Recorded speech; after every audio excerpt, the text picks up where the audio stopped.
Howdy, this is Mackenzie Franklin from SideGameLLC here in Colorado Springs, Colorado. Today we're going to be taking a look at the Too Many Bones Trove Chest and how to best organize it. Now this is going to include all of the expansions, all the promo content, everything you can get for the game in one large box. And when I say large, I mean large. This thing does not kid around. It is huge, it is wooden, it is heavy, but it's going to hold everything in a really nice organized manner. Now before we begin, I do ask that you please subscribe to the channel. It's the best way to help us grow. And without further ado, let's take a look inside the Too Many Bones Trove Chest. Now I do want to preface this by the fact that I am trying to organize this in a way that gameplay can get started as soon as possible. And this design as a whole really helps with that. First thing you'll notice is the front actually slides off. It's this really nice flat surface with some great artwork on both sides. And it comes with this metal key that's going to be used to open up the different sections here. Now each section beforehand, you can put a sticker on these sections and you'll have these little keyholes. And these keyholes will tell you where the magnet in the metal is, that way you know where to place the key. So we're just going to go ahead and take it section by section to see exactly how I store everything in order to get gameplay started ASAP. So first off, let's go ahead and start with these large shelves here. The first shelf, we put our key in and we pull. It's going to have all of your instruction booklets in it. So they're pretty large, but you'll have all of the instruction booklets in here, as well as the character sheets, any promo reminders, the skill and encounter lists, the splice and dice references. This is basically going to be all of your paper components. You'll just put them at the top here. You'll also have your save sheets for your splice and dice information. And then if you have any stickers in here, you can leave them inside as well. It's a little definition guide for the different stickers. And then when you're done, you're also going to have a lot of extra stickers left over. There'll be some that they're duplicate copies. They sent replacements, so in case something gets damaged, it's nice to have those in there just in case. So you can easily put all that stuff back in. And remember, this is the majority just going to be the paper components and things like reference guides for like the Age of Tyranny, for the campaign rules, things like that. And that'll all fit nicely on that top section. The next section down here are the Gearlocs. So these are really cool. You've got lots of these personalized Gearloc trays that are going to contain all of your different Gearlocs. So it's super nice. Let's go ahead and pop one of these out. Each tray has enough room for all the dice to be displayed really nicely. The initiative chip, your stat markers, and if you lift up in the tops here, you'll see that they also have room for additional chips. So like I have the Picket promo in here. So like I said, a lot of the times you're going to be able to fit all of the promo chips in here. I think there's only one character, I think it's Gilly, that has the hardest time making sure everything fits in here. But other than that, everybody else works pretty dang good.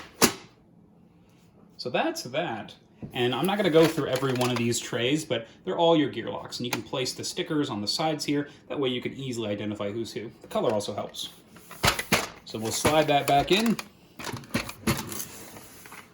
and jump to the next one. In this tray here, you're going to have a mixture of things.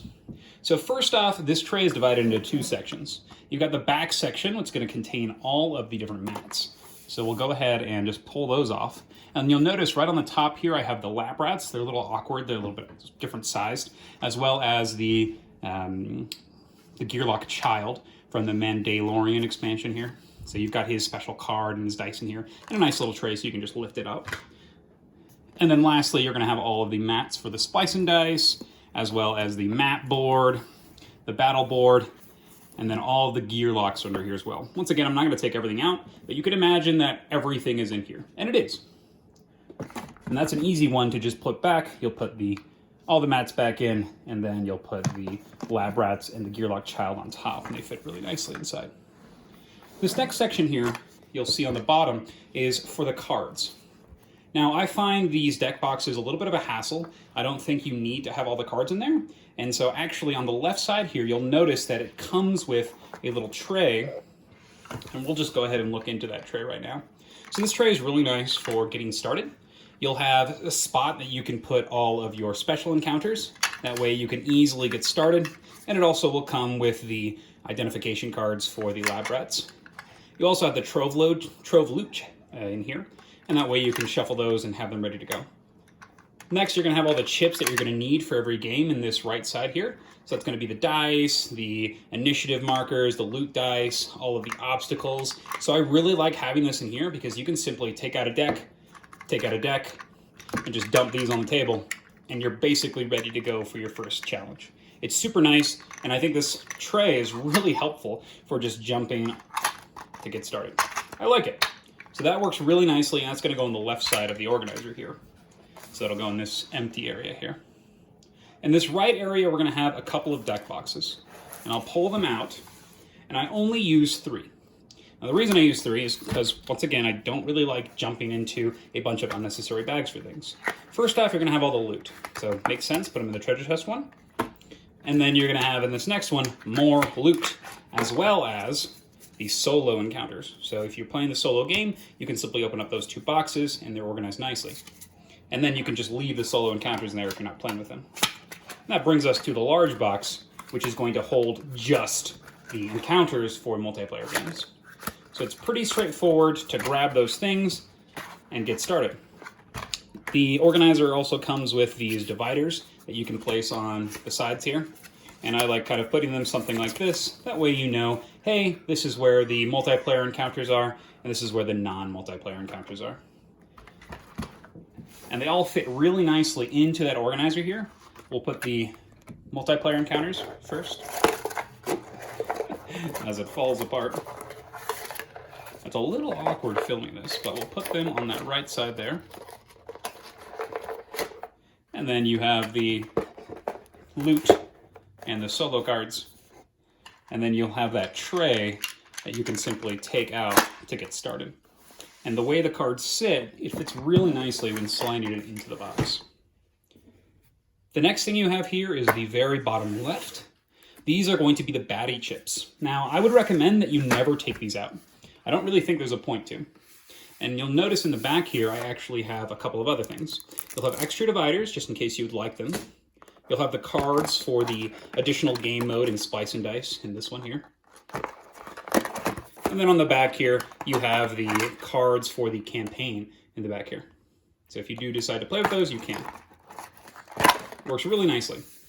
The next thing you'll notice is the dividers can just simply go on top there, and it works really well for organization purposes. And then you'll see that we have these large chip containers. So these are all of the different baddies for the game. Now let's go ahead and just take a look at one of them. So if you have everything for the game, you'll know that certain baddies have more chips than others. So your goblins, there's a whole bunch of those. But the way that it's set up is there are no stickers for the 20-point baddies, just the 1s, the 5s, and then a single sticker for the 20-point baddies. So you'll go ahead and divide each of these sections into their 1s and 5s of the respective types. And those will fit really nicely. That's for your first one. And you'll do the same thing with the beasts and the kobolds, 1s and 5s. And then you'll start going into the orcs, so 1s, 5s, but this is where your 20-point baddies are going to start. And notice you have this symbol here. This means it's going to be all baddie types. So you have your 20-point all baddie types. And you're going to stack them so that this one is in the middle, and this additional one will be on the top here. And that way your 20-point stack continues. So you'll generally just leave these in the box. There's no reason to take them out. And they're pretty clearly organized there when you look at them from that angle. So in that last box, we've got the rest of the 20-point baddies, as well as your dual class baddies. That's what that symbol is. Got the 1s and the 5s. That means that the 20-point dual baddies are going to be in here. And then you've got the crown and the mechs here on the side. So it does fit really nicely, and you'll simply pop the top off of those at the start of every game.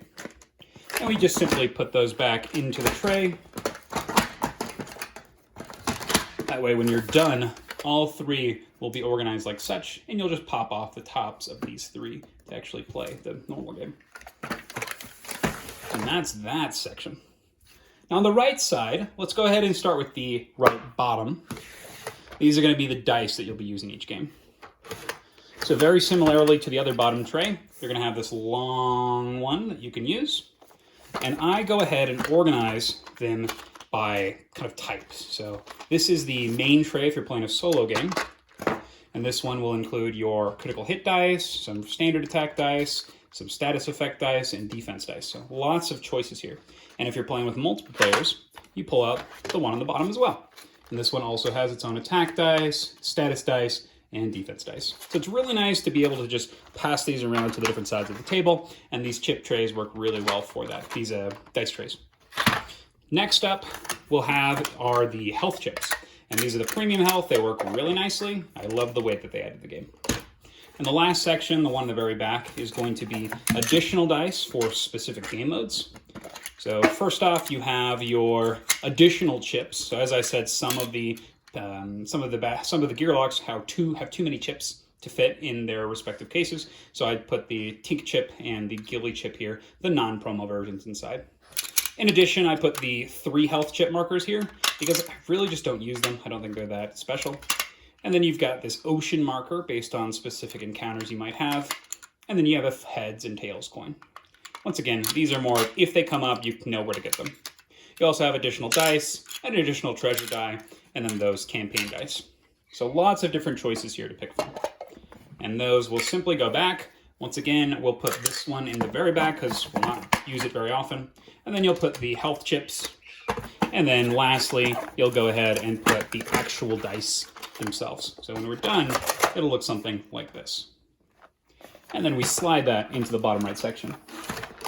You'll have to excuse the puppies in the background. We're still currently watching some puppies.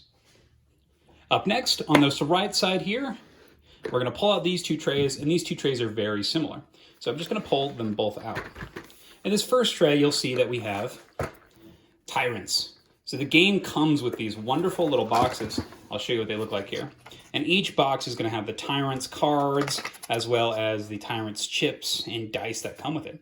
And it's got enough room to where you have extra space for those larger tyrants that are a little bit more involved. So right off the bat, you're going to have all 7 tyrants in this first one. Now in this first box, you'll also have some room in the back here. There's lots of space.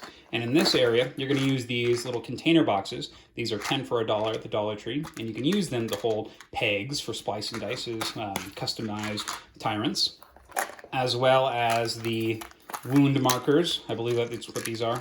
This is for your campaign mode. And then you'll have the bag as well, which will include the tyrant dice. So these are for those upgradable tyrants. They also you'll also see in here, I have the additional dividers if you want to use them. So maybe there are new minion types in the future. You can just keep them in the back from right now. But in this first tray, you're just going to have 7 tyrants, and then the rest is going to be filled by these containers. So you put those containers back, as well as the dice bag and those extra dividers, just in case you might need them. And that will fit really nicely in that middle section. And above that is our last tray, and this is for more tyrants. So in this one, it's very straightforward. It's just 12 more of the tyrants organized nicely. They all have their own little trays again, so there's nothing really new to show here.